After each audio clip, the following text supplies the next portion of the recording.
Stargirl Chapter 12. I'm on page 38. This is how Hot Seat went. It took place in the Communications Center studio.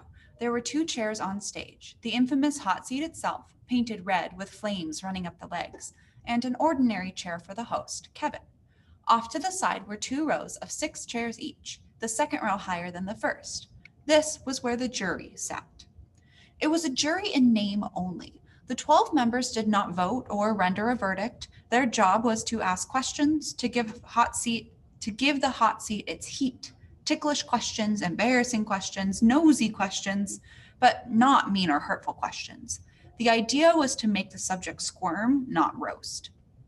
In the spirit of mock inquisition, we called the subject the victim. And why would anyone want to be the victim?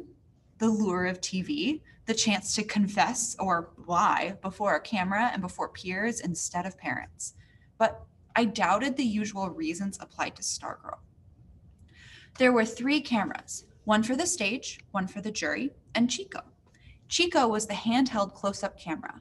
According to Mr. Robino, our faculty advisor, a student named Chico once begged him to be a close-up camera kid. Mr. Robino gave him a tryout, but Chico was so skinny, he practically collapsed under the camera. The job went to someone else, and Chico went to the weight room. By the following year, Chico had muscles, and the camera was like nothing on his shoulder. He got the job, and he was brilliant at it. He gave the camera his own name. "We are one," he said.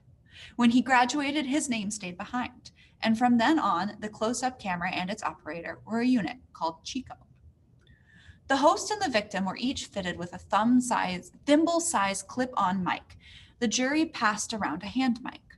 Opposite the stage was the glassed-in control room, sound is insulated from the rest of the studio.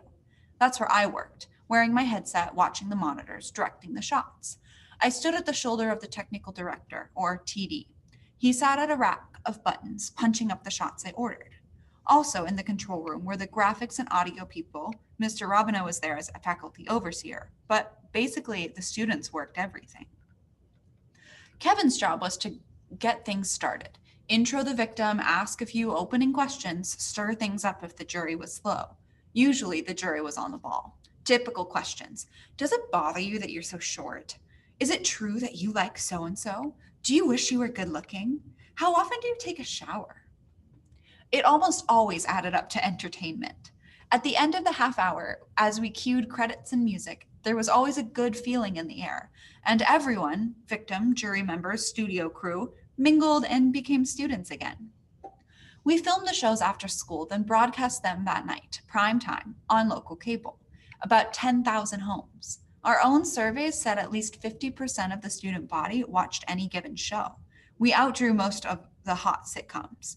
We expected to top 90% for the Stargirl show. But I had a secret. I wished no one would watch. In the months since we had scheduled the show, Stargirl's popularity had dropped out of sight.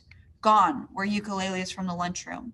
More and more kids saw her cheerleading behavior as undermining the basketball team and its perfect record. I was afraid the booze for her might spread from the court to the studio. I was afraid the show might turn ugly.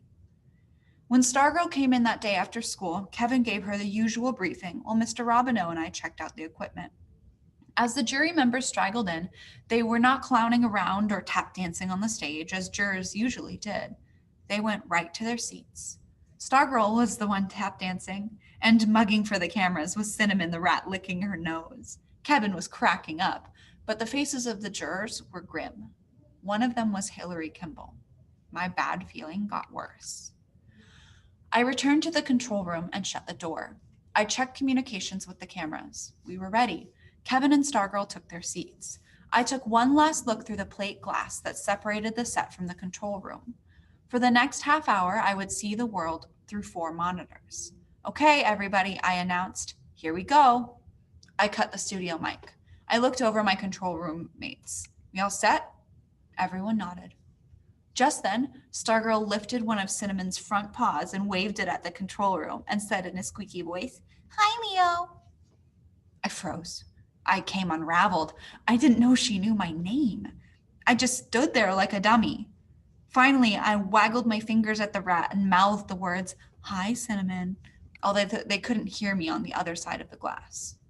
I took a deep breath. Okay, ready, music, ready, intro. I paused. Music, intro. This was the moment I lived for, launching the show. I was the director, the maestro. I called the shots. On the monitors before me, I watched the program unfold according to my commands. But on this day, the thrill was missing. I felt only a dark dread snaking along the cables. Greetings and welcome to Hot Seat. Kevin went through the opening spiel. Kevin loved to be on camera. He was ideal for a show like this, which made good use of his smirky grin and arching, "Did I really hear you say that?" eyebrows. He turned to Stargirl. Then, impromptu, he reached out and stroked the nose of Cinnamon, who was perched on Stargirl's shoulder. "Want to hold him?" she said. Kevin gave the camera a, "Should I look?" "Sure," he said. "Ready, Chico, rat," I said into my headset mic. Ready was always the first in the command sequence. Chico zoomed in. Chico. TD punched up Chico. The camera followed Cinnamon from Stargirl's hands to Kevin's. No sooner was the rat in Kevin's lap than it scampered up his chest and darted between two buttons and into his shirt. Kevin yipped and squirmed. "It scratches!" "He has fingernails," Stargirl said calmly. "He won't hurt you." Chico nailed Cinnamon, poking his head out from between the two buttons. Mr. Robino stuck a thumbs up in front of my face. Kevin gave the camera his "ain't I something" face. He turned again to Stargirl. "You know, ever since you showed up at school this year, we've been wanting to put you on the hot seat." Stargirl stared at him. She turned to the live camera. Her eyes were growing wider. Something was happening. And wider. "Chico," I barked. Chico moved in, crouching, giving it a little upshot. Terrific. "Closer, closer," I said.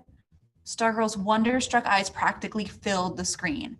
I checked the long shot monitor. She was frozen, rigid, as if electrified to the chair. Someone smacked my shoulder. I turned. Mr. Robino was laughing, saying something. I lifted one earphone. "She's joking," he repeated. And suddenly I saw. She was taking hot seat, literally. She was milking it for all it was worth. And judging from the blank stares of Kevin and the jury, Mr. Robino and I were the only ones who got the joke. Stargirl's hands were rising now from the arms of the hot seat. "Ready, one," I called. "One." Camera one, not there at first, but getting it now. The long shot, nailing her as her hands came off the chair arms, fingers spread wide. You could almost see her fingertips smoking. "Hold it," I prayed, "hold it."